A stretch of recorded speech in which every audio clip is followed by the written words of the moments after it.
Brother Sebastian പുന്നക്കലും brother Ajeeb പോളും തമ്മിലുള്ള ചർച്ചയാണ്.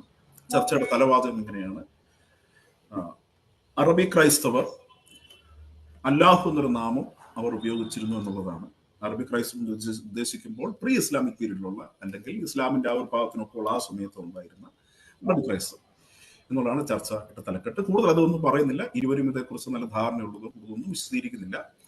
ചർച്ചയുടെ ഘടനയൊന്ന് ഞാൻ ലഘുവായി പറയുന്നു, വേഗത്തിലൊന്ന് ഓടിച്ചുവിടാം. ആദ്യത്തെ പ്രസന്റേഷൻ അജീബ് പോൾ 15 മിനിറ്റ്, അതിനുശേഷമുള്ള presentation Sebastian Punnakkal brother Sebastian Punnakkal 15 minute. പിന്നീട് പ്രസന്റേഷൻ ഓർ റിബട്ടൽ, അത് അജീബ് പോളും ബ്രദർ സെബാസ്റ്റ്യൻ പുന്നക്കലും 10 മിനിറ്റ് വെച്ച്. അതിന്റെ ശേഷം ക്രോസ് എക്സാമിനേഷൻ, അത് ആദ്യം അജീബ് പോൾ വേഴ്സസ് സെബാസ്റ്റ്യൻ പുന്നക്കൽ, അതിന്റെ ശേഷം സെബാസ്റ്റ്യൻ പുന്നക്കൽ വേഴ്സസ് അജീബ് പോൾ 5 മിനിറ്റ് വെച്ച്. അങ്ങനെയുള്ള 6 സെഷൻ. ഓരോ സെഷനിലും ആദ്യത്തെ സെഷനിൽ അജീബ് പോൾ, രണ്ടാമത്തേതില് സെബാസ്റ്റ്യൻ, ഇങ്ങനെയുള്ള ഒരു 6 സെഷൻ. അതിന്റെ ശേഷം കൺക്ലൂഷൻ, ആദ്യം സെബാസ്റ്റ്യൻ പുന്നക്കൽ 5 മിനിറ്റ്സ്, അതിനുശേഷം കൺക്ലൂഷൻ അജീബ് പോൾ 5 മിനിറ്റ്സ്. ഏറ്റവും അവസാനം മോഡറേറ്റേഴ്സ് 2 പേരും. ഹലോ തിരിച്ചായിരുന്നു നമ്മള്. പിന്നെ ലാസ്റ്റിലുള്ളത് മോഡറേറ്റേഴ്സ് ആണ്. ആദ്യത്തെ റെജി തോമസ് 3 മിനിറ്റ്, രണ്ടാമത്തെ 3 മിനിറ്റ്, ശേഷം 3 മിനിറ്റ് ബ്രദർ കെവിൻ പീറ്റർ. പിന്നെ പൊതുവായ നിയമങ്ങൾ, 2 കൂട്ടർ അംഗീകരിച്ച നിയമങ്ങൾ, അത് ഇംഗ്ലീഷ് എഴുതിയിട്ടുണ്ട്. Do not use or others opinion assumptions as an evidence. ഇതര വ്യക്തികളിലെ വ്യക്തിഗതമായ അഭിപ്രായങ്ങൾ മാത്രമായി ഒരു ആർഗ്യുമെന്റ് ആയിട്ട് തെളിവില്ലാതെ എടുക്കുവാൻ പാടില്ല. അങ്ങനെ തെളിവില്ലാതെ വന്നു കഴിഞ്ഞാൽ മോഡറേറ്റേഴ്സിന് ഇടപെടാം എന്നാണ് ഈ റൂളിൽ എഴുതിയിരിക്കുന്നത്. അതെനിക്ക് തോന്നുന്നു ഇരു ഭാഗത്തുള്ളവർക്ക് അത് സ്വീകാര്യമാണ് എന്ന് വിശ്വസിക്കുന്നു. 2, ഇതൊരു അക്കൗണ്ടിംഗ് ഡിബേറ്റ് ആണ്. അഡ്ഹോമിനും വ്യക്തിഗതമായ ആക്ഷേപങ്ങൾ, പരിഹാസങ്ങൾ ഒഴിവാക്കുക. അതിപ്പോൾ ഇത്രയും പരിചയസമ്പന്നരായ സീനിയറായ ആളുകളാണ്, അപ്പൊ അത് ആവർത്തിക്കേണ്ട യാതൊരു ആവശ്യവും ഇല്ല. എങ്കിലും അത് തുടക്കത്തിൽ അതൊന്ന് ഉറപ്പിക്കുന്നുള്ളതേ ഉള്ളൂ. സമയം കൃത്യമായി പാലിക്കുക. എവിഡൻസിനെ കുറിച്ച് പറഞ്ഞാൽ പ്രൈമറി സോഴ്സസ് ആണ് അഭികാമ്യം. പിന്നെ peer reviewed articles, academic papers, പിന്നെ അംഗീകൃതമായ പ്രസിദ്ധീകരണങ്ങളുടെ പുസ്തകങ്ങൾ, ഇവയൊക്കെ പ്രൈം എവിഡൻസ് ആയിട്ട് ഉപയോഗിക്കാം. അപ്പോൾ last stay within the topic of discussion. അപ്പോൾ ടോപ്പിക്കിൽ വിട്ട് ചർച്ച മാറാതിരിക്കുക. ഇത്രയേ ഉള്ളൂ. റൂൾസിനെ കുറിച്ച് കൂടുതൽ ഒന്നും പറയാൻ ആഗ്രഹിക്കുന്നില്ല. ചർച്ചയിലേക്ക് കടക്കാമെന്ന് ഞാൻ ഉദ്ദേശിച്ചു. ബ്രദർ കെവിൻ പീറ്ററിന് സംസാരിക്കും. Okay brother. അപ്പോൾ നല്ലൊരു ഡിബേറ്റ് ആയിരിക്കട്ടെ. അതിന്റെ എല്ലാ ഘടനയും കാര്യങ്ങളും എല്ലാം റജി ബ്രദറും സുഭാഷ് പറഞ്ഞു കഴിഞ്ഞു. അപ്പോൾ നമുക്ക് പ്രസന്റേഷൻ സ്റ്റാർട്ട് ചെയ്യാം. ഓക്കെ, വിഷയം വിസ്തരം, മുഖവുരകളില്ലാതെ ചർച്ചയിലേക്ക്. അബ്രഹാമിന്റെയും ഇസ്ഹാക്കിന്റെയും യാക്കോബിന്റെയും ദൈവമായി, പിതാക്കന്മാരുടെ ദൈവമായ യഹോവയ്ക്ക് നൽകിയിരിക്കുന്ന എല്ലാ ബഹുമതികളും സ്തുതികളും അവരിൽ നിന്നും മനസ്സിലാക്കിയിട്ട് മുഹമ്മദ് അത്തരം ഗുണങ്ങളെല്ലാം അള്ളാഹ്ക്ക് നൽകി. അത് ഖുറാനിൽ എഴുതി വെച്ചിരിക്കുന്നു. ഇത് പറഞ്ഞതിന് എന്നെ ഹാജിയാക്കിയത് കൊണ്ടാണ് ഇന്ന് ഈ ചർച്ച ഇവിടെ വന്നത്. പക്ഷെ ഇത് പറഞ്ഞ ഞാനല്ല, കേരള ദാവാ പ്രവർത്തകരുടെ വായ അടപ്പിച്ച സാക്ഷാൽ തിരുവട്ട കൃഷ്ണൻകുട്ടിയുടെ കൊട്ടേഷനാണ് ഞാൻ വായിച്ചത്. നിങ്ങൾക്കറിയാം, യേശുക്രിസ്തുവിന്റെ മാർഗവും മുഹമ്മദിന്റെ മതവും എന്ന അദ്ദേഹത്തിന്റെ പുസ്തകത്തിന്റെ പേജ് 29 നിന്നാണ് ഞാൻ ആ കൊട്ടേഷൻ എടുത്തത്. ഇസ്ലാമിക വിശ്വാസത്തിന്റെ പൊള്ളത്തരങ്ങൾ ലോകം മനസ്സിലാക്കുമ്പോൾ നമ്മെ പ്രതിരോധത്തിലാക്കാനേ തെറ്റായ പല പഠിപ്പിക്കലുകളും ഒതുങ്ങും. അഹമ്മദ് ഡിഡാറ്റ്, സക്കീർ നായിക്, MM അക്ബർ ഒക്കെ ഇന്ന് ഏറിലാൻ പോകാൻ കാരണം അവർ പറഞ്ഞ മണ്ടത്തരങ്ങൾ അവരുടെ സമുദായത്തിൽ നിന്ന് ആരും തിരുത്താത്തതാണ്. സെബാസ്റ്റ്യൻ കൊണ്ടുവരുന്ന ഈ എക്സ്ക്ലൂസിവിറ്റി വാദം, അതായത് ക്രൈസ്തവർ അടക്കം മോണോതീസ്റ്റുകൾ ദൈവം എന്ന് സൂചിപ്പിക്കാൻ അള്ളാഹു എന്ന പദം ഉപയോഗിച്ചിട്ടില്ല എന്നത് പണ്ടേ തോറ്റുപോയ വാദമാണ്. മലേഷ്യൻ കോടതിയിൽ പല പ്രഗത്ഭ വക്കീൽമാർ നോക്കിയിട്ട് നടക്കാത്ത കാര്യം. എന്താണ് എൻ്റെ വാദം? പുരാതന അറബിയിൽ ദൈവം എന്ന് വിളിക്കാൻ ഇലാഹ്, ഇലാഹ്, അല്ലാഹ് എന്നിങ്ങനെ പല വാക്കുകൾ ക്രിസ്ത്യാനികൾ ഉപയോഗിച്ചിട്ടുണ്ട്. അതിൽ തന്നെ ദൈവത്തെ വിശേഷം കൊടുക്കാൻ മോണോതീസ്റ്റ് പൊതുവെ ഒരു ചീഫ് ഡയറ്റിയായ അല്ലാഹ് എന്ന പദത്തെ ഉപയോഗിച്ചു എന്നാണ് ഞാൻ വായിച്ച ബഹുഭൂരിപക്ഷം പണ്ഡിതന്മാരും പറയുന്നത്. ഇസ്ലാം പൊതുസമൂഹത്തിന് ഉയർത്തുന്ന ഭീഷണിക്ക് മറുപടി പറയാൻ തെറ്റായ മാർഗത്തിൽ പോവുക എന്നതല്ല പ്രതിവിധി. വാക്കുകൾക്ക് ഓരോ കാലഘട്ടത്തിൽ അർത്ഥമുണ്ട്. തമ്മനം ഷാജി എറണാകുളത്ത് അടിച്ചു പൊളിച്ച് നടക്കുക എന്ന് 1980 എഴുതിയാലും 2000 കഴിഞ്ഞ് എഴുതിയാലും വ്യത്യാസമുണ്ട്. ഇസ്ലാം ഒരു വാക്ക് ഉപയോഗിച്ചു എന്നതുകൊണ്ട് നൂറ്റാണ്ടുകളായി ഉപയോഗിക്കുന്ന വാക്കുകൾ ലിറ്റർജി ഒക്കെ മാറണമെന്നാണ് ചില അഭിനവ അപ്പോളജിസ്റ്റുകൾ പറയുന്നത്. ഈ വിഷയത്തിൽ 2 ഭാഗമായാണ് എനിക്ക് വിഷയം എനിക്ക് വളരെ എളുപ്പമാണ്. മറ്റ് ഏകദൈവ വിശ്വാസത്തിലും ക്രിസ്ത്യാനികളും ദൈവം എന്ന് വിളിക്കാൻ അല്ലാഹ് എന്ന വാക്ക് ഉപയോഗിച്ചു എന്നതിന് ഒരു തെളിവ് വെക്കുക. സംഭവം കഴിഞ്ഞു, ഖലാസ്. അപ്പോൾ ഈ ചർച്ച ബോറാവും. എന്നാൽ നമുക്ക് ഇവിടെ നടക്കുന്ന തർക്കങ്ങൾ, നുണകളൊക്കെ ഒന്ന് ചൂണ്ടിക്കാണിക്കാൻ എൻ്റെ ആദ്യ 15 മിനിറ്റ് ഉപയോഗിച്ചിട്ട് അവസാന 10 മിനിറ്റിൽ ഒന്നിലധികം തെളിവുകൾ നിർത്തുക എന്നാണ് എൻ്റെ താല്പര്യം. അതിനു മുമ്പ് എനിക്ക് ചില സ്റ്റേറ്റ്മെന്റ്സ് ഇവിടെ വെക്കാനുണ്ട്. ഒന്ന്, ഖുറാൻ പറയുന്ന അല്ലാഹുവും ബൈബിളിലെ യാഹുവയും തിയോളജിക്കലി ഒന്നല്ല. മലയാളി ക്രിസ്ത്യാനികൾ ദൈവം എന്ന വാക്കിന് പകരം അല്ലാഹു എന്ന വാക്ക് ഉപയോഗിക്കുന്നത് ആത്മഹത്യപരമാണ്. മൂന്നാമത്, ഇസ്ലാം എന്നത് ഒരു ക്രൈസ്തവ കൾട്ടായി ആരംഭിച്ച മതമാണെന്നും ഖുറാൻ എന്നത് ബൈബിൾ കഥാപാത്രങ്ങളെയും ബൈബിളിലെ ദൈവത്തെയും വികലമായി അവതരിപ്പിക്കുന്ന ഗ്രന്ഥം മാത്രമാണെന്നുമാണ് എൻ്റെ അഭിപ്രായം. ഇതൊരു ഇന്റർ റിലീജിയസ് ചർച്ചയല്ല, മറിച്ച് രണ്ട് ക്രിസ്ത്യാനികൾ തമ്മിലുള്ള ഒരു അക്കാദമിക് ആയ വിഷയത്തിലുള്ള ഒരു ചർച്ചയാണ്. അതായത് അറബിക് ക്രിസ്ത്യാനികൾ ഇസ്ലാമിന്റെ ആവിർഭാവത്തിന് മുൻപ് അള്ളാഹു എന്ന വാക്ക് വിളിച്ചിരുന്നോ എന്നും അവരുടെ കഴുത്തിൽ കത്തി വെച്ചാണോ പിൽക്കാലത്ത് അവരെങ്ങനെ വിളിപ്പിച്ചതെന്നുള്ള രണ്ട് ചർച്ച മാത്രമാണ്. ഒരു കാര്യം കൂടെ, ഞാനൊരു അടിയുറച്ചേട്ടനിട്ടൊരു വിശ്വാസിയാണ്. ഇവിടെ എനിക്ക് എതിർപ്പ് സെബാസ്റ്റ്യന്റെ എക്സ്ക്ലൂസിവിറ്റി വാദത്തോട് മാത്രമാണ്. സെബാസ്റ്റ്യൻ പറയുന്ന അല്ലാഹു എന്നതിന് ഖുറാൻ പറയുന്ന ഒരു അർത്ഥം മാത്രമേ ഉള്ളൂ എന്നാണ്. അവരെ സംബന്ധിച്ച് ഒന്ന്, ബഹുദൈവമതത്തിലെ അല്ലാഹു, രണ്ട്, മുഹമ്മദ് പഠിപ്പിച്ച ഖുറാനിലെ അല്ലാഹു. ഇങ്ങനെയുള്ള അർത്ഥങ്ങൾ അല്ലാഹു എന്ന വാദത്തിന് ഇല്ല എന്ന് എനിക്ക് വാദമില്ല. പക്ഷേ ഖുറാൻ ഈ അർത്ഥം വരുന്നതിന് മുമ്പ് തന്നെ, അല്ലെങ്കിൽ ഈ അർത്ഥം കൊടുക്കുന്നതിന് മുമ്പ് തന്നെ, അന്നത്തെ ഏകദേശ വിശ്വാസികൾ, ആ യഹൂദന്മാരും അറബികളും അല്ലെങ്കിൽ അറബി ക്രിസ്ത്യാനികളും ഈ വാക്കിന് ദൈവം എന്ന് പറയാനായി സാധാരണ ഉപയോഗിച്ചിരുന്നു എന്ന് മാത്രം. എൻ്റെ മുമ്പിൽ കാര്യമായ വെല്ലുവിളി ഇല്ല. കാരണം വീണ്ടും തെളിവുകളെല്ലാം തന്നെ കഴിഞ്ഞ തൻ്റെ ഡിബേറ്റിൽ സെബാസ്റ്റ്യൻ നൽകിയിട്ടുണ്ട്. അത് വിശദീകരിക്കുന്ന ഈസിയായ ജോലി എനിക്കുള്ളൂ. സെബാസ്റ്റ്യന്റെ വാദം, കഴുത്തിൽ കത്തി വെച്ച് അല്ലാഹു എന്ന് വിളിപ്പിച്ചു എന്നായിരുന്നു സംവാദ വെല്ലുവിളി. അങ്ങനെയാണെങ്കിൽ കൃത്യമായി എന്ന് മുതലാണത് വിളിപ്പിച്ചതെന്ന് അതിന് ചരിത്ര തെളിവുണ്ടോ എന്നും ഈ വിഷയത്തിൽ തുറന്നു കിടക്കുന്ന ഒരു ചർച്ചാ വിഷയമായിട്ടിരിക്കുകയാണ്. അങ്ങനെയാണെങ്കിൽ അറബിക് ക്രിസ്ത്യാനികൾ ഇതിനെതിരെ എന്തെങ്കിലും എഴുതുകയോ പറയുകയോ ചെറുതായിട്ട് ചരിത്രമുണ്ടോ? ഇസ്ലാം ആവിർഭവിച്ചപ്പോൾ അന്നാട്ടിലെ ക്രൈസ്തവർ എങ്ങനെ കണ്ടു? ജോൺ ഓഫ് ഡമാസ്കസിന്റെ കൾട്ട് ഓഫ് ദി ഇസ്മായിലൈറ്റ്സ് എന്ന് വിളി കൂടി കൂട്ടിച്ചേർത്താൽ അത് കാര്യം വ്യക്തമാണ്. ഒരു കാര്യം ഓർക്കുക, വിളിച്ചതിന്റെയോ വിളിക്കാത്തതിന്റെയോ വീഡിയോ ഓഡിയോ തെളിവ് കൊണ്ടുവരാൻ നമുക്ക് ആർക്കും കഴിയില്ല. പിന്നെ എങ്ങനെ തെളിയിക്കാം? പണ്ഡിത അഭിപ്രായം മാത്രമേ ഇവിടെ പറ്റൂ. കാരണം വിഷയം ചരിത്രമാണ്. ചരിത്ര തെളിവുകൾ നമുക്ക് ഒരു വിഷയം പരിശോധിക്കുമ്പോൾ ആവശ്യമാണ്. കൂടാതെ എക്സ്പെർട്സ് ഒപ്പീനിയൻ വേണം, ആർട്ടിഫാക്ട്സ് വേണം, തുടർമാനമായ പാരമ്പര്യം ഈ കാര്യത്തിൽ നമ്മൾ പരിശോധിക്കപ്പെടേണ്ടതാണ്. ഉദാഹരണത്തിന് ക്രിസ്ത്യാനികൾ 1-ാം നൂറ്റാണ്ട് മുതൽ ഇന്ത്യയിലെന്നൊരു വാദമാണ്. അതൊരു പാരമ്പര്യമാണ്. ഈ പാരമ്പര്യത്തിനൊരു ചൂണ്ടുവലയും അതിനെ ചരിത്ര തെളിവുകൾ അല്ലെങ്കിൽ ആർട്ടിഫാക്ട്സും ഒക്കെ സാധൂകരിക്കുകയോ നിരാകരിക്കുകയോ ചെയ്യാം. അങ്ങനെ ഓരോ ചരിത്ര വസ്തുക്കളും നമ്മുടെ വാഴ്ത്തപ്പെട്ട കർത്താവായ യേശുക്രിസ്തുവിന്റെ ചരിത്രം പോലും ഇങ്ങനെ തന്നെയാണ് നമ്മൾ ഇന്നും പരിശോധിക്കുന്നത്. ചരിത്രരേഖകളെ, തിരുവചനത്തെ, പിതാക്കന്മാരെ, പാരമ്പര്യത്തെ ഒക്കെ എടുക്കും. അന്നത്തെ ഇതര എഴുത്തുകളെയും സാഹിത്യകൃതികളെയും എല്ലാം എടുക്കും. ഇന്ന് കാണുന്ന അല്ലാഹ് എന്ന പദം അറബിയിൽ എങ്ങനെ ഉണ്ടായി? പല പ്രബല വാദങ്ങളാണ് നമുക്ക് അതിനകത്തുള്ളത്.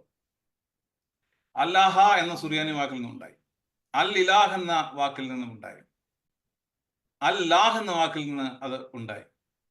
അത് അറബിയിലെ ദൈവത്തിനുള്ള ഒരു തനതായ വാക്കാണ്. അത് നിങ്ങൾ ചിന്തിച്ചിട്ടുണ്ടോ? അറബികൾ ഒരേ സാംസ്കാരിക പാരമ്പര്യമുള്ളവരാണ്. അതായത് സെബാസ്റ്റ്യന്റെ വാദം കേട്ടാൽ തോന്നുന്നത് അവരുടെ ഭാഷ ഒന്നാണെന്നാണ്. അതായത് കാസർഗോഡ്, നമ്മുടെ എൻ്റെ ഭാഷ പറയുന്നത് തിരുവനന്തപുരം, മൂവാറ്റുപുഴ, കോട്ടയം, തൃശ്ശൂര്, കടപ്പുറം ഭാഷ, ഇതൊക്കെ ഒന്നാണ് എന്നാണ് അദ്ദേഹത്തിന്റെ ഭാഷ. അതാണ് ഈ അറബികൾക്കെല്ലാം ഒരേ സംസ്കാരം, ഒരേ വാക്ക് എന്ന അദ്ദേഹത്തിന്റെ കാര്യം കേട്ടാൽ നമുക്ക് തോന്നുക. അറബികളുടെ പൗലോസിന്റെ ഭാഷ അജ്ഞാത ജേവൻ, ചിലർക്കെങ്കിലും സുപ്രീം ഡയറ്റി അല്ലെങ്കിൽ അല്ലാഹായിരുന്നു എന്ന് പറയാം. ആ വാക്ക് അങ്ങനെ അറബിക് ക്രിസ്ത്യാനികൾ എടുത്തു എന്നതേ വാദമുള്ളൂ. നമ്മുടെ നാട്ടിൽ ദൈവം എന്ന പേരെടുത്തു പോലെ കേരളത്തിലൊക്കെ നമ്മുടെ ക്രൈസ്തവ പൂർവ്വികൾ 1-ാം നൂറ്റാണ്ടിൽ ദൈവം എന്നതിനെ എന്ത് വിളിച്ചു എന്ന് ചിന്തിക്കുന്നത് രസകരമായിരിക്കും. നമ്മൾ ഉപയോഗിക്കുന്ന ദൈവം, കർത്താവ് എന്നീ വാക്കുകളൊക്കെ പ്രാദേശികമാണെന്ന് ഞാൻ പ്രത്യേകം പറയേണ്ടതില്ല. അതായത് ഇത്തരം പഠനത്തിന് വേണ്ടത് എക്സ്പെർട്ടൈസ് ആണെന്ന് വ്യക്തം. അത് ഉപയോഗിക്കുന്ന മാർഗങ്ങൾ ശാസ്ത്രീയവും പഴയ ഭാഷകളിൽ കയ്യെഴുത്ത് പ്രതികൾ, ശിലാലിഖിതങ്ങൾ, ഇത് വായിക്കുന്നതിനുള്ള പ്രത്യേക കഴിവുകളും ഇതെല്ലാം നമുക്ക് അത്യാവശ്യമായിട്ടിരിക്കുന്നു. നമുക്ക് ചരിത്രപരമായ സന്ദർഭം നമുക്ക് മനസ്സിലാക്കേണ്ടുന്ന ആവശ്യമുണ്ട്. കൂടാതെ വിമർശനാത്മകമായ വിശകലനം ഈ കാര്യത്തിൽ ആവശ്യമുണ്ട്. എന്നാൽ ഇവിടെ പലപ്പോഴും സംഭവിക്കുന്നത് പല ചർച്ചകളും ഇന്റർനെറ്റ് സർഫേഴ്സാണ് കൈകാര്യം ചെയ്യുന്നത്. ഇവിടെ ഞാൻ പറയുന്ന പലരും ഫാക്ടോയിഡ് എന്ന് പറഞ്ഞാൽ ഫാക്റ്റിൽ പൊതിഞ്ഞ് പല നുണകൾ കൊണ്ടുവരിക എന്നുള്ളതാണ് ഫാക്ടോയിഡ്. ഈ വാക്ക് നിങ്ങൾ ശ്രദ്ധിക്കുക. ഇന്നത്തെ ചർച്ച നിങ്ങൾ നടക്കുമ്പോൾ, മുമ്പോട്ട് പോകുമ്പോൾ ഈ ഫാക്ടോയിഡ് കൊണ്ട് നിങ്ങളെ നിറയ്ക്കുന്നതായിരിക്കും. വിശ്വാസം കൊണ്ട് നിറയ്ക്കുകയാണ് ഇന്ന് ചെയ്തുകൊണ്ടിരിക്കുന്നത്. ഫാക്ടോയിഡ് എന്താണെന്ന് നിങ്ങൾ തന്നെ സ്വന്തം വായിച്ചു നോക്കുക. അതിനു മുമ്പ് ഇവിടെ ഞാൻ അവതരിപ്പിച്ച 2 പദങ്ങൾ നിങ്ങൾ മനസ്സിലാക്കണം. വളരെ പരിചയമുള്ള 2 പദങ്ങളാണ്. ഒന്ന് ലിംഗ്വിസ്റ്റിക്, 2 ഫിലോളജി. ഇവിടെ പൊതുവെ നമ്മൾ തള്ളാൻ ശ്രമിക്കുന്നത് മനുഷ്യന്റെ കോമൺ സെൻസ് ആണ്. ലിംഗ്വിസ്റ്റിക് ജിംനാസ്റ്റിക്സ് ആണ് ഇവിടെ നടന്നുകൊണ്ടിരിക്കുന്നത്. നമുക്കറിയാം, phonetics, semantics, study of the meanings, ഇതൊക്കെ ഭാഷയുടെ പൊതുവായ ഒരു പഠനം മാത്രമാണ്. അതായത് പല നിയമങ്ങളും എന്നും ഉണ്ടാകണമെന്നില്ല, എഴുതിയതുപോലെ വായിക്കണമെന്നുമില്ല. അങ്ങനെ പല പ്രശ്നങ്ങളും ഉണ്ട്. ഈ ഉദാഹരണത്തിന് യാഹ്വേ നമ്മൾ എപ്പോഴും പറയുന്നതാണ്, യാഹ്വേ എന്ന് എഴുതിയാൽ വായിക്കുന്ന ഒരു പക്ഷേ അഡോണായി എന്നായിരിക്കും. എന്നാൽ നമുക്കിന്ന് വേണ്ടത്, ഇന്നത്തെ വിഷയത്തിൽ വേണ്ടത് ഫിലോളജി എന്ന വാക്കാണ്. ഈ ഫിലോളജി എന്ന വാക്ക് നമ്മൾ മനസ്സിലാക്കേണ്ടുന്ന കാര്യം, അതായത് വാക്കുകൾ അവയുടെ അർത്ഥം, വികാസ പരിണാമങ്ങൾ, ഭാഷ, സമയസൂചികൾ, ചരിത്ര തെളിവുകൾ, കാനോനിക കൃതികൾ, സാഹിത്യ കൃതികളൊക്കെ ഉപയോഗിച്ച് വാക്കുകളുടെ ഭാഷയുടെ യഥാർത്ഥ അർത്ഥത്തിലേക്ക് എഴുത്തിനെ എത്തിക്കുക എന്നാണ് അതിൻ്റെ അർത്ഥം. അതായത് ഭാഷയുടെ പഴമയിലേക്കുള്ള ഒരു യാത്രയാണ്, ഒരു അന്വേഷണമാണ് അതിന് വേണ്ടത്. അതിനൊരു പെരിഫറൽ അറിവ് പോരാ. എൻ്റെ എതിർ സമാധാനം കുറച്ച് അറബി അൽ ഹാ ലാ ഫാ ഹാ ഹു എന്നൊക്കെ ഇപ്പോൾ പറയും. ഈ വിഷയത്തിൽ അറിവുള്ള ഒരാൾക്ക് ഇത് കേട്ടാൽ ചിരിയേ വരൂ. നിങ്ങൾ ഒന്ന് ഓർക്കുക, നിങ്ങൾ പറയുന്ന ഒരു മൃതഭാഷാ രീതിയെ പറ്റിയാണ്. അവരുടെ സംസ്കാരം, ജീവിതം, രാഷ്ട്രീയം, മതം ഇതൊക്കെ അറിഞ്ഞാൽ അത് മനസ്സിലാക്കാൻ പറ്റും. നമ്മുടെ കേരളത്തിൽ തന്നെ ഭാഷ നോക്കും. ഇങ്ങനെയൊക്കെ ഇരിക്കുമ്പോഴാണ് മോർഫോളജി, അതായത് study of formation of the words ഒക്കെ എടുത്ത് ഒരു നാലാംഗണ വിമർശനമാണ് ഇവിടെ നടത്തുന്നത്. ഇത്രയും ഗതികേട് ക്രിസ്ത്യാനികൾക്കുണ്ടോ? ഹിസ്റ്റോറിക്കൽ ലിംഗ്വിസ്റ്റിക്സ്, സോഷ്യോ ലിംഗ്വിസ്റ്റിക്സ്, ഇങ്ങനെയുള്ള വിവിധ ശാഖകളിലുള്ള അറിവ് ഇല്ലാതെ, ഇതൊന്നും പോരാതെ humanities, philosophy, literature, psychology, sociology, ഇങ്ങനെയുള്ള ബേസിക് കാര്യങ്ങളെ പോലും ഇതിനോട് കൂട്ടിച്ചേർക്കാതെയാണ് ഇപ്പോൾ ഇവിടെ ഈ പല ഫാക്റ്റുകൾ കൊണ്ട് നമ്മൾ നിറയ്ക്കുന്നത്. അതായത് നമ്മളെ മലയാളം സിനിമയിൽ പറയുന്ന പോലെ സെൻസ് ഉണ്ടാവണം, സെൻസിബിലിറ്റി ഉണ്ടാവണം, സെൻസിറ്റിവിറ്റി ഉണ്ടാവണം എന്ന് പറഞ്ഞ ഡയലോഗ് പോലെയാണ്. എന്നാൽ കഷ്ടം എന്ന് പറയട്ടെ, നമ്മുടെ കൂടെയുള്ള പല വിഷയത്തെ രാഷ്ട്രീയമായിട്ട് മാത്രമേ കാണുള്ളൂ. സമകാലികമായിട്ട് ഇസ്ലാം വരുന്ന ഭീഷണിക്ക് പകരമുള്ള ഒരു ആന്റിഡോട്ട്, ഒരു നരേറ്റീവ്. വിഷയത്തിലേക്ക് തിരിച്ചു. അറബികൾ സഞ്ചാരികളും കച്ചവടക്കാരും നൊമാഡ്സും ഒക്കെയാണെന്ന് മനസ്സിലാക്കിയാൽ മാത്രമേ പുരാതന ഭാഷ നമുക്ക് മനസ്സിലാകൂ. ചുരുക്കി പറഞ്ഞാൽ ഈ മേക്കോ ലാലിഫ് ലൈല എന്ന ചില സംവാദർ വായിക്കുന്ന പോലെ വായിച്ചാൽ പോരാ എന്ന് സാരം. മിഷണറിമാർ ഇന്ത്യ ഉണ്ടാക്കി, ഭാഷ ഉണ്ടാക്കി എന്ന് നമ്മൾ പറയും. വാക്കുകൾക്കാണ് അർത്ഥസമ്പുഷ്ടി. അത് അനർത്ഥങ്ങൾ, നാനാർത്ഥങ്ങൾ, അർത്ഥങ്ങൾ എല്ലാം കൊടുക്കുന്നത് അതുകൊണ്ടാണ്. അക്ഷരം കൊടുക്കുന്നത് അങ്ങനെയാണ്. ഒരു ആക്റ്റീവ് ഭാഷയും കാലം ചെല്ലുന്നതോറും ക്ലിയർ ആയി വരും. ആദ്യം വന്ന ചിത്രങ്ങൾ, പിന്നീട് അക്ഷരലിപി. നമ്മുടെ നാട്ടിൽ തന്നെ വട്ടെഴുത്ത്, കോലെഴുത്ത്, നമുക്കറിയാം. പഴശ്ശിരാജാവ് പണ്ട് എഴുതിയ എഴുത്ത് നമുക്കിന്ന് വായിക്കാൻ പറ്റും. നമ്മുടെ വേണ്ട ഒരു കഷായക്കുറിപ്പോടെ നമുക്ക് വായിക്കാൻ പറ്റും. പഴയ ഒരു ഡോക്ടർമാരുടെ പ്രിസ്ക്രിപ്ഷൻ വായിക്കാൻ പറ്റും. നമ്മുടെ എതിർ സംവാദം വായിച്ച പോലെ വായിക്കുന്നവർക്ക് പറ്റും. അതോ ചുമ്മാ തറപറ വായിക്കുന്ന ലെവലാണ്. അതായത് ഈ ബസ്സിന്റെ ലെവൽ. ഈ പറഞ്ഞ ആൾക്കാർ, ഞാൻ പേരെടുത്ത് പറയാം, ഇവിടെ ഇരിക്കുന്ന പല ആൾക്കാരും ഓടിപ്പോകുന്ന, നമുക്കൊരു പക്ഷേ ഇങ്ങനെ കൂട്ടി ലാ തറ പറ എന്നുള്ള ലെവൽ വായിക്കാൻ പറ്റും. ഓടിപ്പോകുന്ന ബസ്സിന്റെ ബോർഡ് പോലും വായിക്കാൻ പറ്റാത്തവരാണ് ഇവിടെ പണ്ഡിത വേഷം ചമഞ്ഞിരിക്കുന്നത്. അപ്പോൾ നമുക്ക് ഇനി എന്താണ് എഴുത്തുകളെ പറ്റി എക്സ്പേർട്സ് പറഞ്ഞിരിക്കുന്നത് നോക്കാം. നിങ്ങൾ ഇരുന്ന ഇരിപ്പിൽ കഴിഞ്ഞ ചർച്ചകളിൽ അസത്യങ്ങൾ പറഞ്ഞത് ഞാൻ കേട്ടു. അതുപോലെ ഒരു യാഥാർത്ഥ്യ വിരുദ്ധമായ കാര്യമാണ് അറബി ക്രിസ്ത്യാനികളുടെ കഴുത്തിൽ കത്തി വെച്ചാണ് അല്ലാഹ് എന്ന് വിളിപ്പിച്ചു. ഇതൊരു ഫാക്ടോയിഡാണ്. അടുത്ത 10 മിനിറ്റ് സെഷനിൽ എൻ്റെ ആവർത്തിക്കുന്ന തെളിവുകൾ. My friends, I'm appealing to the conscience of this thinking Christians here. അത് എല്ലാവർക്കും വേണ്ടിയുള്ളതല്ല. ഒരുപക്ഷെ ഇത് ഈ ചർച്ച നിങ്ങൾക്ക് വേണ്ടിയുള്ളതേ അല്ല. നിങ്ങളുടെ പ്രൗഢമായ പാരമ്പര്യം അത് ആരോടും പറയാൻ നിങ്ങൾ തയ്യാറാണ്. ഇസ്ലാമിക അധിനിവേശം, ഭാഷീയ സംസ്കാരത്തെ ഒക്കെ ഇല്ലാതാക്കി. ശരിയാണ്, നോർത്ത് ആഫ്രിക്ക ഉദാഹരണമാണ്. അതിനെപ്പറ്റി ധാരാളം ചർച്ചകൾ പല സ്ഥലത്തും നടന്നിട്ട് ഞാൻ കേട്ടിട്ടുണ്ട്. അതിനെപ്പറ്റി ചർച്ചകൾ വേണം. ആ സംസ്കാരത്തെ തിരിച്ചു പിടിക്കുന്നതിന്റെ ഭാഗമാണ് ചർച്ചകൾ. അന്ന് അറേബ്യൻ നാട്ടിൽ ഉണ്ടായത് അറബി വൽക്കരണമാണ്. അത് ഇസ്ലാം ഫലപ്രദം ഉപയോഗിച്ചു എന്നാണ് സത്യം. ബൈബിൾ ചോദിച്ചു, നീ അത് തിരുവഴുത്തിൽ എന്ത് എഴുതിയിരിക്കുന്നു, നീ അതെങ്ങനെ വായിക്കുന്നു? അപ്പോൾ എഴുതിയതുപോലെ അല്ല പലപ്പോഴും വായിക്കുന്നത്. തിരുവഴുത്തിലും നമുക്കറിയാം ഐലൻഡ് ISLAND എന്ന് എഴുതിയാൽ നമ്മൾ എങ്ങനെ വായിക്കും? ഷാമ്പേന് നമ്മൾ എങ്ങനെ എഴുതിയാൽ എങ്ങനെ വായിക്കും? ക്യൂ എന്ന് എഴുതിയാൽ 1000 വർഷം കഴിഞ്ഞ് ഈ ഇംഗ്ലീഷ് ഭാഷ ഡെഡ് ആയി കഴിഞ്ഞു എന്ന് സങ്കല്പിക്കുക. അപ്പൊ ഈ ഇവരെങ്ങനെ വായിക്കും? ഇപ്പൊ നമ്മുടെ സെബാസ്റ്റ്യൻ ബ്രദർ 1000 വർഷം കഴിഞ്ഞ് ഇംഗ്ലീഷ് ഭാഷ ഡെഡായതിനു ശേഷം ഇതിങ്ങനെയാണ് എഴുതുന്ന ഒരു നിയമം കൊണ്ടുവന്നിട്ട് ഇവിടെ വെച്ച് ലാഹു ഹൂ എന്ന് വായിച്ചാൽ എങ്ങനെ ഇരിക്കുമെന്ന് നിങ്ങൾ ചിന്തിച്ചു നോക്കുക. അതായത് ഒരു എഴുത്ത് കണ്ടിട്ട് ജനറലൈസ് ചെയ്യാൻ പറ്റില്ല എന്ന് സാരം. പഴയ അറബിയിൽ ഡയാക്രിറ്റിക്കൽ മാർക്കിങ്സ് ഇല്ല. അതുകൊണ്ട് വായിക്കുന്നത് എങ്ങനെയാണെന്ന് ഇവിടെ കിടന്ന് തല തല്ലിക്കറിഞ്ഞാലും നമുക്ക് ഊഹിക്കാനേ പറ്റൂ എന്ന് പോലും അറിയാതെയാണ് ഇവിടെ കിടന്ന് ചിലർ തർക്കിക്കുന്നത്. ഇപ്പോൾ പോലും അറബി എങ്ങനെ വായിക്കുന്നത് പഠിക്കാൻ ചില വർഷങ്ങൾ നീളുന്ന കോഴ്സ് ഉണ്ടെന്ന് ഞാൻ കേട്ടിട്ടുണ്ട്. ഇപ്പൊ ഈ നമ്മുടെ പലതരത്തിലുള്ള ഇസ്ലാമിക പണ്ഡിതന്മാർക്ക് അതിൽ തന്നെ കാര്യങ്ങൾ വ്യക്തമാണ്. അതായത് ഈ ഡയക്രിറ്റിക് മാർക്കിംഗ് ഇല്ലാത്ത അന്നത്തെ അറബി എക്സ്പേർട്സ് വായിച്ച് തെറ്റാണ് എന്ന് എന്റെ ഭാഷയിൽ പറഞ്ഞ ഓടുന്ന ബസ്സിന്റെ ബോർഡ് വായിക്കാൻ പറ്റാത്ത പണ്ഡിതന്മാർ പറയുന്നത് ഭൂലോക കോമഡിയാണ്. അപ്പോൾ പിന്നെ എന്താണ് ഇതിന് പരിഹാരം? ഒന്നേ വഴിയുള്ളൂ. ആ ഭാഷ ഇന്നും പറയുന്നവർ, അതായത് ഞാൻ പറയുന്ന ഒരു 10% ലിറ്റർജി വിശ്വസിക്കുന്ന ഞാൻ, ലിറ്റർജി ആൻഡ് ട്രഡീഷൻ, ക്രിസ്ത്യൻ ആകുമ്പോൾ വചനവിരുദ്ധമല്ലാത്ത എല്ലാ ട്രഡീഷൻസും ഒരു പ്രൊട്ടക്ഷൻറ്റുകാരെന്നല്ല ഞാൻ എടുക്കുന്നു. ഇന്ന് നമുക്ക് അതിപ്പോ ലിസം അല്ലറബ്, കിതാബൽ ജീം എന്നൊക്കെയുള്ള അറബി ഡിക്ഷണറി ഉണ്ടെന്ന് ഞാൻ വായിച്ചിട്ടുണ്ട്. അതായത് അല്ലാഹ് എന്ന വാക്കിന് ആ പുസ്തകത്തിൽ അർത്ഥമുണ്ട്. എന്നാൽ അന്ന് കാലത്ത് അങ്ങനെ ആകണമെന്നില്ല. പുരാതന കാലത്തെ ഗോത്രീയ രീതിയിൽ എല്ലായിടത്തും ഒരേ എഴുത്തും ഒരേ അർത്ഥവും എല്ലാ ആളുകളും ഒരുപോലെ മനസ്സിലാക്കണം, അതുപോലെ എഴുതുന്ന ആളുകൾ നല്ല സ്ക്രൈബ്സ് ആയിരിക്കണം എന്നൊക്കെയുള്ള വാശിയാണ് പലപ്പോഴും കണ്ടുകൊണ്ടിരിക്കുന്നത്. ഇത് ഈ വിഷയത്തെ പറ്റി യാതൊരു അടിസ്ഥാന ഗ്രാഹ്യമില്ലാത്തതുകൊണ്ടാണ്. ഓരോ എഴുത്തുകൾ വായിക്കേണ്ടത് എങ്ങനെയെന്ന് പല അഭിപ്രായങ്ങൾ സാധാരണമാണ്. ഇത് നിങ്ങൾക്ക് അറിയാമെന്ന് വിചാരിക്കും. ആദ്യമായി മോഡൽ ഉണ്ടാക്കും. കഴിഞ്ഞ ദിവസം താങ്കൾ ഒരു സ്റ്റഡി ഇവിടെ കൊണ്ടുവന്നിരുന്നു. അതിൽ പറയുന്ന പ്രധാനപ്പെട്ട കാര്യങ്ങൾ ഒരു മോഡൽ ഉണ്ടാക്കാൻ. ഇപ്പോൾ നിങ്ങൾക്കറിയാം, റോസെറ്റ സ്റ്റോൺ കേട്ടിട്ടുണ്ടാവും. ഈജിപ്ഷ്യൻ റൈറ്റിംഗ്സ് അതുവരെ വായിച്ചിരുന്നത് റോസെറ്റ സ്റ്റോണിന്റെ ആഗമനം വരെ തെറ്റായിരുന്നു എന്ന് നമ്മൾ മനസ്സിലാക്കി. ഇന്നത് മാറി. ഇനി ആ രംഗത്ത് ഇതുപോലെയുള്ള രംഗത്ത് വികസനമുണ്ട്. Saudi is opening up. അതോടെ ക്രൈസ്തവ പാരമ്പര്യം മിഡിൽ ഈസ്റ്റിൽ എത്ര ആഴത്തിൽ വേരോടിയിരുന്നെന്ന് നമുക്ക് മനസ്സിലാവും. ഒരിക്കൽ കൂടെ നൂറ്റാണ്ടുകളായി അറബി ക്രിസ്ത്യൻ സ്വന്തം ചോര കൊടുത്ത് സംരക്ഷണം ചെയ്ത വിശ്വാസം തെറ്റാണെന്നൊക്കെ പറയുമ്പോൾ അതേ വിശ്വാസത്തിന്റെ പിന്തലമുറയിൽപ്പെട്ട ഒരാൾ ആ നിലയിൽ ഒന്ന് കയറിയെന്ന് പറഞ്ഞു എന്ന് മാത്രമേ ഇതിൽ കണക്കൂട്ടിയാൽ ഈ വിഷയത്തിൽ ഒരു നീതിയുടെ ആവശ്യമുണ്ട്.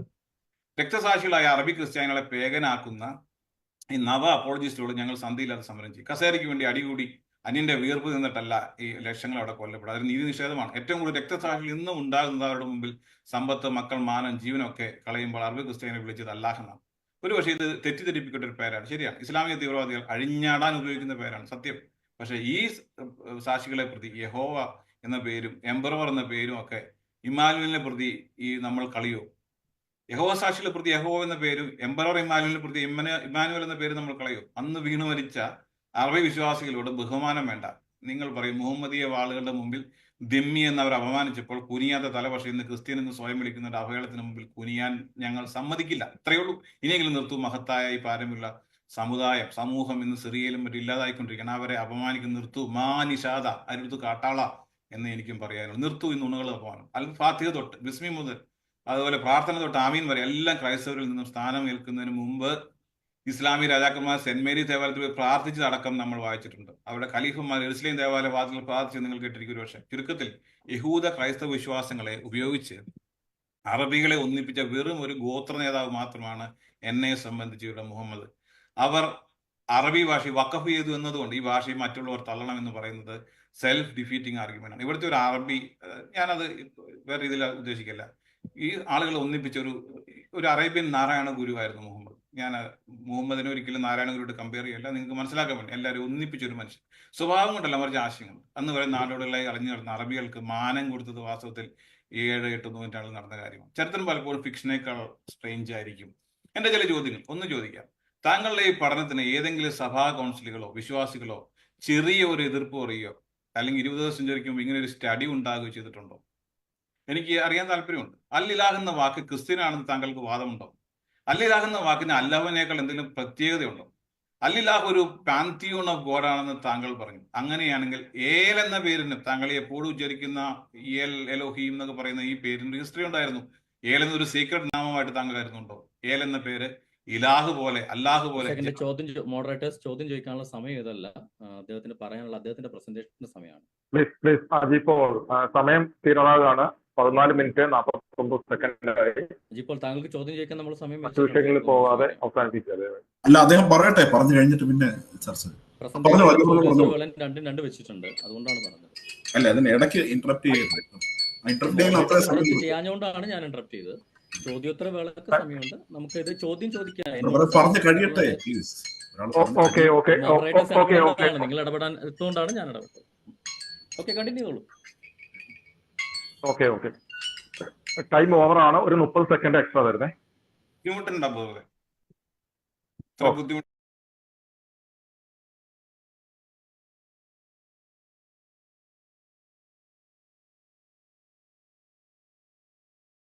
ഒരാള് പ്രസന്റേഷൻ കഴിയുമ്പോൾ അതിന്റെ ഇടയ്ക്ക് കയറി സംസാരിക്കുക എന്നുള്ളത് നിങ്ങൾ ഇത്രയും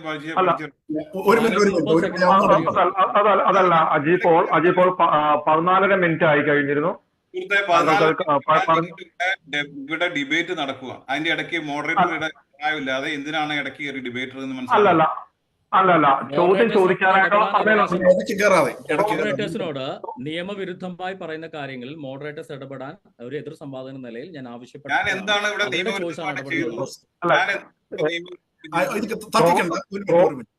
തർക്കത്തിലേക്ക് പോകാതെ ഞാൻ വേഗത്തിൽ പറയട്ടെ. ഒരാൾ പ്രസന്റ് ചെയ്യുമ്പോൾ ആ വ്യക്തിക്ക് അദ്ദേഹത്തിന്റേതായ സ്വാതന്ത്ര്യമുണ്ട്, അധിക്ഷേപിക്കാതെ. അല്ല, ചോദ്യം ചോദിക്കാനുള്ള പ്രസന്റേഷൻ ആണ്. ക്രോസിംഗിന് സമയം വേറെ ഉണ്ടല്ലോ മോഡറേറ്റർ. അല്ല, പ്രസന്റേഷൻ ആണല്ലോ. പ്രസന്റേഷൻ ഇപ്പോ ചോദ്യാർത്ഥം ഇപ്പൊ ഇംപറേറ്റീവ് ആയിട്ട് സ്റ്റേറ്റ്മെന്റുകൾ വിടാം, അത് ചോദ്യമാണെന്നില്ല. ഡോക്ടർ രാജി, അദ്ദേഹം സെബാസ്റ്റ്യൻ മുന്നക്കൽ ഇതിനൊക്കെ ഉത്തരവുണ്ടോ എന്ന് പറഞ്ഞ് ചോദ്യം ചോദിക്കുകയാണ് ചെയ്തത്. അതിന് നമുക്ക് 5 മിനിറ്റ് വീതം ക്രോസ് സെക്ഷൻ 6 സെഷൻസ് തന്നെ ഉണ്ട്. 6 സെഷൻസ്, 1 മണിക്കൂർ ചോദ്യോത്തര വേളയുണ്ട് ഈ പ്രോഗ്രാമിൽ. താങ്കളുടെ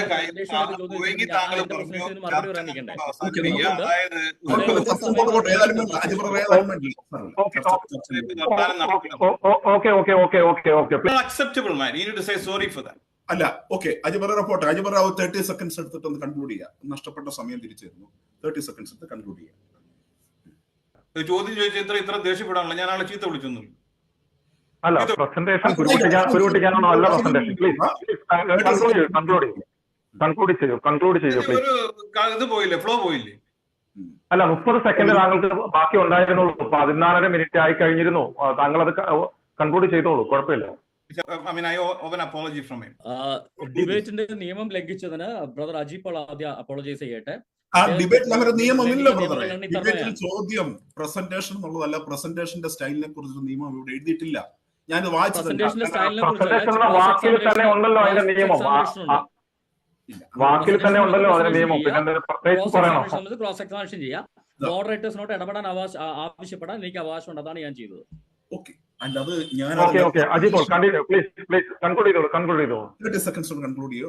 ഇടയ്ക്ക് കയറുന്നത് പ്ലീസ്, അത് ഒരിക്കലും നമ്മൾ ചെയ്യാൻ പാടില്ല. ഒരാളുടെ ടൈം മോഡറേറ്റേഴ്സ് ഇടപെടേണ്ട സ്ഥലത്ത് മോഡറേറ്റേഴ്സ് ഇടപെടുക.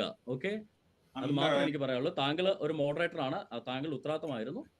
താങ്കളുടെ ഭാഗത്തു നിന്നുള്ള ഡിബേറ്ററെ നിയമവിരുദ്ധമായിട്ട് പറയുന്നത് പരസ്യമായ ആക്ഷേപം അടക്കം അത് നമുക്ക് പ്രശ്നമില്ല. മോഡറേറ്റർ ഇടപെടുക. മോഡറേറ്ററിന്റെ കഴിവിലായിട്ട് വ്യാഖ്യാനിക്കപ്പെടത്തുള്ളൂ. അതുകൊണ്ട് പ്രസന്റേഷനിൽ ക്വസ്റ്റ്യൻ വരാൻ പാടില്ല എന്ന് റൂൾ എഴുതിയിട്ടില്ല. പ്രസന്റേഷൻ എന്ന് പറയുമ്പോൾ സമയമുണ്ടല്ലോ ബ്രദർ. അപ്പൊ അത് സമയമുണ്ടല്ലോ. ആയിക്കോട്ടെ, ശരി 30 സെക്കൻഡ്സ് കൺക്ലൂഡ് ചെയ്തു. അജിബ്ര 30 സെക്കൻഡ്സ് കൺക്ലൂഡ് ചെയ്യാം. നഷ്ടപ്പെട്ട സമയം അതായിരുന്നു. 30 സെക്കൻഡ്സ് പെട്ടെന്ന് കൺക്ലൂഡ് ചെയ്യാം. വേറൊരു തർക്കത്തിലേക്ക് എന്താ പറയുക, അങ്ങോട്ടും ഇങ്ങോട്ടും വൈരാഗ്യത്തിലേക്ക് പോകുന്നു പ്ലീസ്. ഏൽ എന്നതൊരു സീക്രട്ട് നാമമായിട്ട് താങ്കൾ കരുതുന്നുണ്ട്? ഏൽ എന്ന പേര് അല്ലാഹു പോലെ ജാതി ദേവന്മാരെ വിളിക്കാൻ ഉപയോഗിച്ചിട്ടുണ്ടോ? ഇക്കാലത്ത് പോലും അന്നും ക്രൈസ്തവ സംസ്കാരങ്ങളെ പാടുത്ത സുറിയാനി ഭാഷ, ലിറ്റർജി, മനോഹര ഗാനങ്ങൾ. ഈ ക്ലബ് ഹൗസിലുള്ള റാഷി എന്നൊരാൾ എന്നോട് ഒരിക്കൽ പറഞ്ഞു, ഇസ്ലാമിക പ്രാർത്ഥന കേൾക്കാൻ, ഖുർആൻ വായന കേൾക്കാൻ ഇത് ഭംഗിയാണ്. ഞാൻ പറഞ്ഞു, ഒറിജിനൽ നിങ്ങൾ കേൾക്കണം, അതിലും ഭംഗിയാണ്. അതാണ് സുറിയാനി ഭാഷ. അറബി ഭാഷ പ്രധാനമായും കടം കൊണ്ടത് എബ്രായ അരമായ ഭാഷയിൽ നിന്നുമാണ്. ഭാഷ വന്നോട് അതുവരെ നാടോടികളായി നടന്ന അറബികൾ ഒന്നിക്കാനിടയായത് ബൈബിൾ വായിച്ചാണ്. ബൈബിൾ പറയുന്ന എല്ലാത്തിനെയും എടുത്ത് ദൈവം, പിതാക്കന്മാർ, സംസ്കാരം, ഭാഷ, ശില്പവിദ്യ, സാഹിത്യം, പിന്നീട് പഠിച്ച് അറിവ് വന്നപ്പോൾ തിരിഞ്ഞ് അവരെ തന്നെ. ഇതാണ് ചരിത്രം. ഇക്കാര്യങ്ങളാണ് പറയേണ്ടത്, അല്ലാതെ ആളുകളെ തെറ്റിദ്ധരിപ്പിക്കുകയല്ല. സത്യവിശ്വാസത്തിൽ രക്തസാക്ഷികളായ ലക്ഷങ്ങളെ വിശ്വാസ വഞ്ചരായി പറയുകയല്ല വേണ്ടത്. എന്റെ കാഴ്ചപ്പാടിൽ ഇസ്ലാം എന്നത് ക്രിസ്ത്യാനികളെ ശവകൂടീരങ്ങളിൽ പണിയപ്പെട്ട ഒരു ക്രിസ്ത്യൻ കൾട്ട്, അല്ലെങ്കിൽ കൾട്ട് ഓഫ് ദി ഇസ്മായിലൈറ്റ് എന്ന് തുടങ്ങി ലോകം മുഴുവൻ ഗ്രസിക്കുന്ന ഒരു ഐഡിയോളജിയായി മാറി. ഇസ്മായിലിനെ പറ്റി ബൈബിൾ ഇങ്ങനെ പറഞ്ഞു, അവൻ തന്റെ സഹോദരന്മാർക്ക് എതിരെ പാർക്കും. ഇതാണ് മനസ്സിലാക്കേണ്ടത്. Thank you.